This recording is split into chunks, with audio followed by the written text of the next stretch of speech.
सांगोल्यामध्ये आजोबा आणि नातू दोघेही एकाच वेळी निवडणुकीच्या रिंगणात उतरलेत। शेकापचे ज्येष्ठ नेते मारुती आबा बनकर यांनी ऐन निवडणुकीच्या तोंडावर शेकापला रामराम ठोकत भाजपात प्रवेश केलाय। निवडणुकीच्या रिंगणात ते उतरलेत, तर दुसरीकडे त्यांचाच नातू ज्योतिरादित्य बनकर हा नगरसेवक पदासाठी निवडणूक लढणार आहे। त्यामुळे 71 वर्षांचे भाजपचे सर्वात ज्येष्ठ उमेदवार आणि 21 वर्षांचा सर्वात कमी वयाचा उमेदवार निवडणुकीच्या रिंगणात बाजी मारणार का, याकडे सगळ्यांचं लक्ष आहे।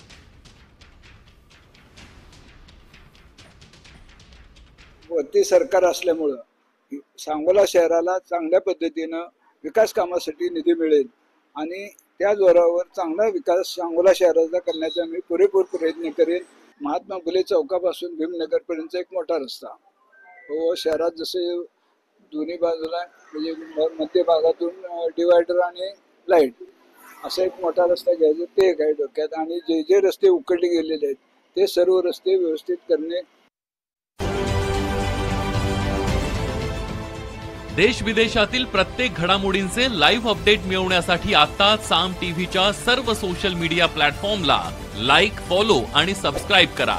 तसंच सर्व नोटिफिकेशनसाठी बेल आयकॉन प्रेस करायला विसरू नका।